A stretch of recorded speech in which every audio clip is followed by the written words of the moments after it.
Gylfi.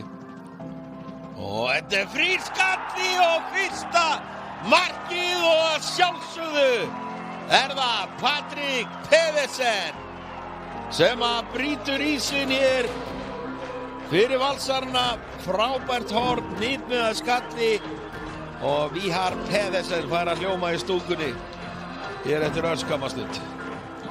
Sjáum þetta Gylfi nánast teiktar þennan bolta beint á pönnuna og frábær skalli hjá Fred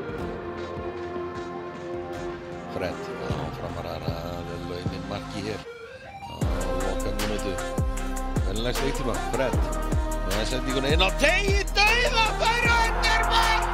Það er strákurinn, það er stráklingurinn Viktor Bjarki Daðarsson sem að jafnar fyrir framarana hér á síðustu mínútu.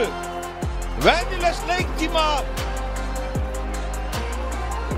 og þetta kemur eftir misjafnan skalla Þorra nefbrotinn og gríman, boltinn fór á grímuna og nefið farið eitthvað á skorðum aftur hjá Þorra og